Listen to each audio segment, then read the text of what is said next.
ग्रंथ है रामायण। स्त्री जाति के निंदक है तुलसीदास। देशद्रोही है महात्मा विभीषण। श्री राम ने बाली को मारने में किया छल। अत्याचारी है मर्यादा पुरुषोत्तम राम। पापियों के पाप की समर्थक है रामचरितमानस। ऐसी बातों से भला किस हिंदू का हिंदुत्व नहीं जागेगा, और कौन सा हिंदूवादी खून है जो नहीं खौल उठेगा। तो फिर धारण कीजिए भगवा, लगा लीजिए माथे पर चंदन का तिलक, और हाथों में तलवार सजाकर उतर जाइए सड़कों पर जय श्री राम बोलकर।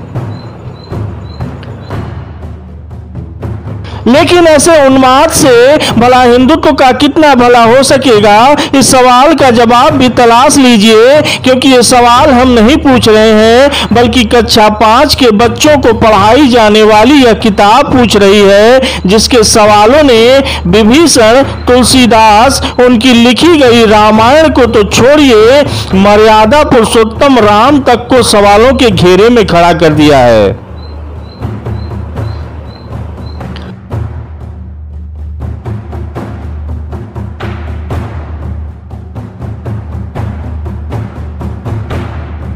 बच्चों के बाल मन के लिए इस किताब के इस चैप्टर में खड़े किए गए सवाल उन लोगों के लिए सवाल बन गए हैं जो राम की मूर्ति की स्थापना के लिए वर्षों तक देश की एकता और अखंडता को दांव पर लगाकर हिंदुत्व का रथ हाँकते रहे हैं।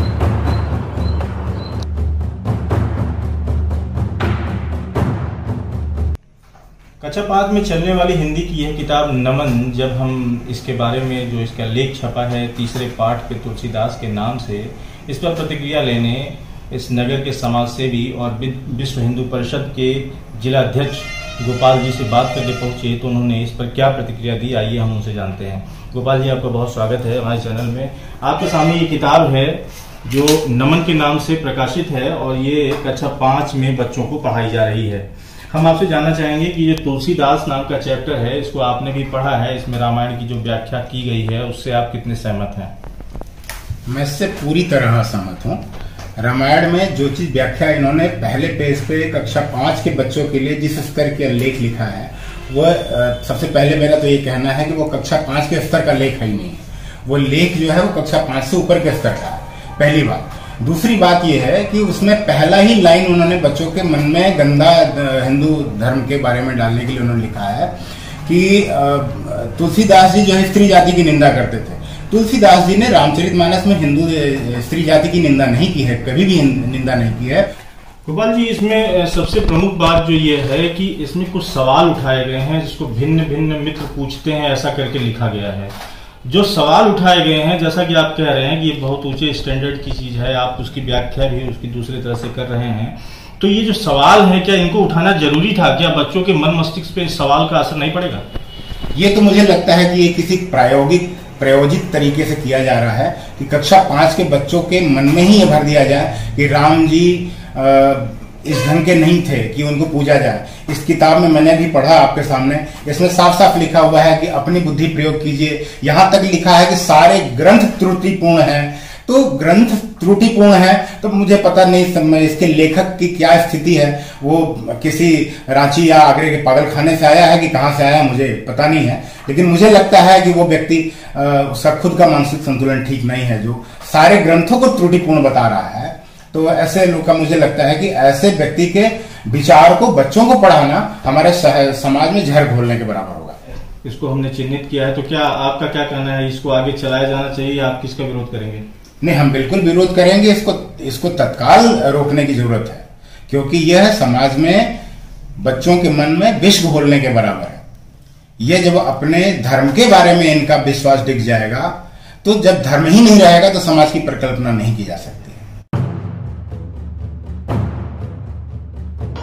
हिंदुत्व की कट्टर विचारधारा की अभिव्यक्ति करने वाले लोग जो राम की मूर्ति स्थापित करके डांडिया कर रहे हैं, अब ये सवाल उनके लिए ज्यादा महत्वपूर्ण हो चुके हैं कि वे हिंदुत्व के नाम पर महज राम की मूर्ति बचाना चाहते हैं या फिर राम के आदर्शों को।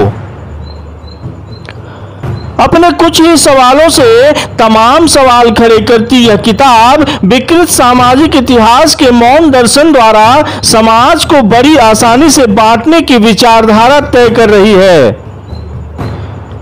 चौंकाने वाली बात तो यह है कि राम मंदिर स्थापना से जुड़ी हर खबर पर चौकस नजर बनाए रखने वाले अभिभावक इस बात से बिल्कुल बेखबर हैं कि जिस राम को लेकर वे भावनाओं का सैलाब लिए घूम रहे हैं, उनका बच्चा अपने कोमल मस्तिष्क में उन्हीं भावनाओं के विपरीत सवाल तैयार करने में जुटा हुआ है।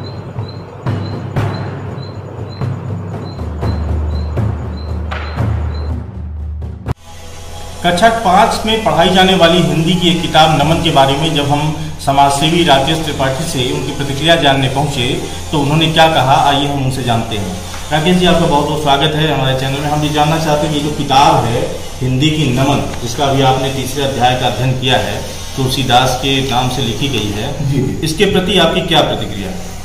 देखिए, सबसे जो पहली प्रतिक्रिया इसमें है सब प्रकार की, एक तो तुलसीदास जी, ठीक है, बहुत बढ़िया पाठ का नाम लिखा है, उद्देश्य बड़ा अच्छा दिया है, लेकिन इसको पढ़ने के बाद जो उद्देश्य इन्होंने दिए हैं वो उद्देश्य कहीं से मिट आउट नहीं हो रहे। इस पाठ को पढ़ने के बाद मन में बड़ा अंधकार हो जा रहा है, हमारे मन में अंधकार हो जा रहा है कि आखिर ये लेखक कहने का चाहते हैं।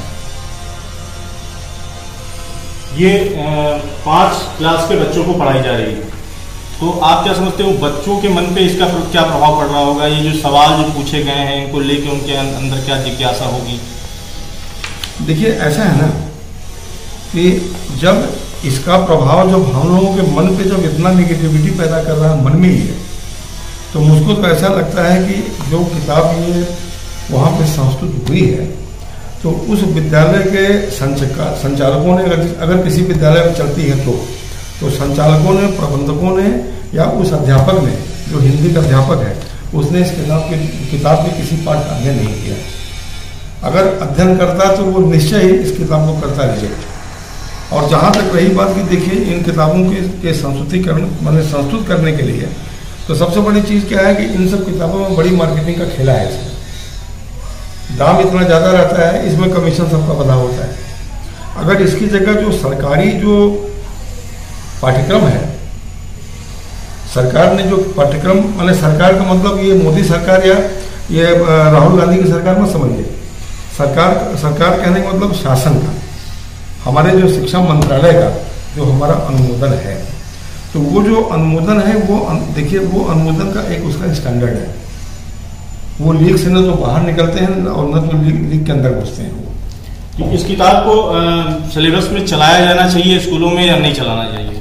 देखिए, मेरे राय में बिल्कुल नहीं चलाना चाहिए। किताब अगर चलाइए, लेकिन इस तरह के विषय बाहर कर दीजिए। मैं ये नहीं कहता कि इस किताब में सारे चैप्टर खराब हैं, इसमें कहानियाँ अच्छी हैं इसमें, लेकिन ये है कि जो ये तुलसीदास वाला जो चैप्टर है, ये चैप्टर तो भाई बहुत निराशाजनक है और बहुत नेगेटिविटी पैदा करेगा।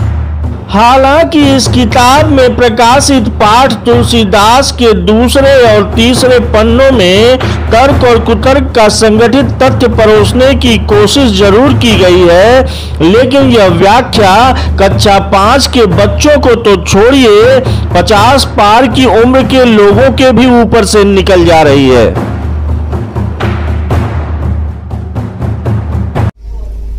इसी विषय पर बात करने के लिए हमारे साथ अमरजीत जी हैं, ये जनसत्ता दल के जिला उपाध्यक्ष हैं। हम आपसे जानना चाहते हैं कि ये जो अभी आपने पढ़ा है, इसके विषय में आपकी क्या प्रतिक्रिया है? ये सवाल जो इसमें पूछा गया है, ये वास्तव में बहुत ही मतलब घोर निंदा मैं इसकी करता हूँ। जिसने भी ये बुक छापी है, ये सवाल उसके मन में उत्पन्न भी हुआ तो उसने बुक में और कक्षा 5 के बच्चों से ये सवाल करने के लिए क्यों वो किया? उनके मन में अगर एक बच्चा है, हम उसको स्कूल में भेज रहे हैं, अपने ग्रंथों का पहले तो हम उसको ज्ञान घर में ही देते हैं, हम भगवान की पूजा कराते हैं, बताते हैं ये राम जी ऐसे थे, राम जी ऐसे थे। स्कूल में जा करके उसको एक बुक मिलती है जिसमें वो खोल करके ये पढ़ता है कि बाली वध का समर्थन किया गया है, सीता राम जी को मतलब कैसे अवतार हम बताते हैं और सीता जी को वो किए थे। ये सब क्या है? स्कूलों में ये बुक तो किसी भी कीमत पे हम चलने नहीं देंगे, क्योंकि हम लोग स्कूल में बच्चों को पढ़ाने के लिए भेज रहे हैं। दूसरी बात, पढ़ने के साथ साथ उनको ये भी शिक्षा हम देंगे कि भाई हमारे जो पूर्वज थे, इतने सालों बाद पहले तो राम मंदिर की नींव रखी गई है अभी है, उसके बाद आप स्कूल में ये चीज सिखाएं अगर बच्चे हो तो बच्चा हमारा आगे क्या जाकर के बढ़े। अगर हम उसको बैठा रहे कि बेटा तुम बताओ राम जी के बारे में, तो वो तो एक बार कंफ्यूज हो जाएगा। ये बुक अगर वो पढ़ के जाएगा तो कहीं ना कहीं वो कंफ्यूज हो जाएगा। अगर कोई भी उसको अगर उसके सामने बैठा हो वो क्वेश्चन उसको कर दिया कि क्या आप राम जी को ऐसे बता सकते हैं इस बुक में, तब तो वो फंस जाएगा। मेरा बेटा होगा या बेटी होगी, किसी भी भाई का बेटा या बेटी होगी, वो फंस जाएगा। मैं तो ये बुक नहीं चलने दूंगा, इसका बिल्कुल समर्थन नहीं करता हूँ। ये बुक गलत है। नमक इसका एक अच्छे से फोटो लीजिए। ये बुक बिल्कुल नहीं चलनी चाहिए स्कूल में। अमरजीत जी, इसके जो तीसरा अध्याय है उसके दूसरे पन्ने पर उसकी व्याख्या भी की गई है, उसके बारे में बताया भी गया है, तो उसको लेकर के इन सवालों के प्रति आप क्या नजरिया रखते हैं? ये जो व्याख्या की गई है, जो भी इसके प्रति उत्तर दिया गया है, बिल्कुल मैं इससे संतुष्ट नहीं हूँ। घुमा फिरा करके इसमें जो लिखा गया है, एक भी मतलब क्लियर बातें नहीं लिखी गई हैं इसमें जिससे मतलब हम संतुष्ट हो पाए। और जो मतलब हम तो नहीं हो पा रहे इतने, मतलब जो जानकारी लेकर के भी हम संतुष्ट नहीं हो पा रहे हैं। बच्चा तो छोटा रहेगा, वो बिल्कुल नहीं सहमत हो पाएगा और आगे आने वाला उसका भविष्य चौपट हो जाए। जब हम संतुष्ट नहीं हो पा रहे हैं, मेरे से बड़े लोग भी संतुष्ट नहीं हो पाएंगे, तो वो 5वीं क्लास में पढ़ने वाला बच्चा बिल्कुल नहीं संतुष्ट हो पाएगा। इन उत्तरों से हम संतुष्ट हो पाएंगे। जो लोग राम परशुराम की मूर्तियों की राजनीति करने में व्यस्त हैं, उन्हें देश के भविष्य से ज्यादा अपनी पार्टी के राजनीतिक भविष्य के लिए राम के आदर्शों की नहीं बल्कि उनसे जुड़े मुद्दों की स्थापना ज्यादा जरूरी लगती है। ऐसे में स्टूडेंट स्किल प्रकाशन की यह किताब नमन रामायण और राम पर ऐसे सवाल खड़े करके कौन सा स्किल डेवलप करना चाहती है, ये तो इस किताब के तुलसीदास ही बता सकते हैं। लेकिन इस किताब में परोसे गए तथ्यों को लेकर अभी जो विरोध गहरा रहा है, उसने हिंदूवादी संगठनों की भौहों पर बल जरूर डाल दिया है। आस्था पे जो है चोट है। ये सीधे सीधे हमारे जो है जो आदर्श का सीधे सीधे हमारे आदर्शों का अपमान है। जो मर्यादा पुरुषोत्तम श्री राम, जिनकी छवि हमारे मन में क्या है और उस मर्यादा पुरुषोत्तम की छवि हमारे बच्चों के मन में क्या होगी, ये उसका भविष्य क्या है, बस ये सोच के जो है डर लगता है। लेकिन इस चैप्टर में जो सवाल हैं वो भिन्न भिन्न मित्र पूछते हैं, ऐसा करके पूछा गया है जी, और उसके बाद उसका अगले पन्ने पर विश्लेषण किया गया है। ये सवाल कितने महत्वपूर्ण हैं? सवाल चाहे जितने महत्वपूर्ण हो, मायने ये नहीं रखता है। सवाल ये है कि सवाल आप कर किससे रहे हो, ये महत्वपूर्ण है। बच्चों से इस तरह के सवाल नहीं पूछे जाने चाहिए, कदापि नहीं।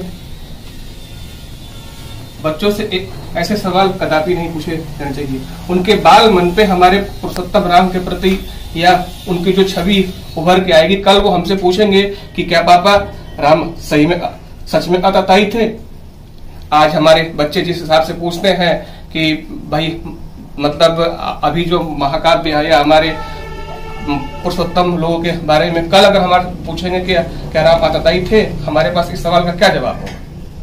कोई भी सिलेबस जो हमारे बच्चों के बाल मन में हमारे आस्था के प्रति जो आघात करे, वो किसी भी सिलेबस में वो चीजें ना हो। मेरा कहना ये है कि जो भी तर्क वितर्क उन्होंने किया, अच्छा किया गलत किया, वो एक बुद्धिजीवी, एक एज जिसकी एज लगभग 30 से 35 साल होगी, जिन्होंने रामायण को देखा होगा, पढ़ा होगा, अध्ययन किया होगा, उस पर आप तर्क वितर्क कर सकते हैं। लेकिन एक कक्षा 5 की बुक है ये जी। 5 में पढ़ने वाला बच्चा अगर इस चीज को पढ़ेगा तो भगवान राम को क्या समझेगा, बाली को क्या समझेगा, रावण को क्या समझेगा, उस प्रतिक्रिया के बारे में उसे नहीं पता। चूंकि वो कक्षा 5 का बच्चा कितना बहुत ज्यादा होगा, 9 से 10 साल का, वो रामायण पढ़ के तो कक्षा 5 में गया नहीं है अभी। और जब वो इस चीजों को पढ़ेगा तो उसकी प्राथमिकता शुरू से ही, जो उन्होंने लिखा है, अब मैं दोबारा क्या बोलूं, बच्चे की मानसिकता शुरू से ही वही हो जाएगी। इसलिए इस बुक का जो पेज नंबर 3 है, लेसन नंबर, ये बहुत ही गलत है मेरे हिसाब से। ये जिन्होंने भी पब्लिशर है, जो भी है, ये गलत है। लेकिन अखिलेश जी, एक बात और भी है इसमें, इसको सवाल के दृष्टिकोण से पूछा गया है। ये सवाल के दृष्टिकोण से हमारे और आपके और समाज के लिए ठीक है, जिनकी एज है, जो रामायण को पढ़े लिखे देखे, उनके लिए ठीक है। कक्षा 5 के पढ़ने वाले बच्चे को रामायण की जानकारी नहीं है हमारे देश में आज के परिवेश में, तो उस बच्चे पे वो उसका गलत असर ही पड़ेगा, कोई अच्छा असर नहीं पड़ेगा। ऐसे सिलेबस को स्कूलों में बिल्कुल हटा देना चाहिए, बिल्कुल हटा देना चाहिए, और नहीं हटेगा तो उसका भरपूर विरोध किया जाएगा करनी चाहिए सेना के द्वारा। आपने देखा कि इस चैप्टर को लेकर धीरे धीरे लोगों में विरोध गहराता जा रहा है। एमबी सिंह का भी यही कहना है कि आस्था के ऊपर इस तरह की चोट, इस तरह की घात को इस किताब के माध्यम से नहीं पहुंचाया जाना चाहिए और बच्चों को उनके बाल मन पर जो प्रभाव पड़ेगा उससे बचाया जाना चाहिए। जो भी व्यक्ति बौद्धिक स्तर पर इतना प्रौढ़ हो चुका है, जो इसकी जानकारी रखता है, वो इन सवालों से जूझ सकता है, इनके तर्क वितर्क को जान सकता है, लेकिन 5वीं पढ़ने वाले बच्चे के लिए यह मानसिकता पे गलत प्रभाव भी डालेगा।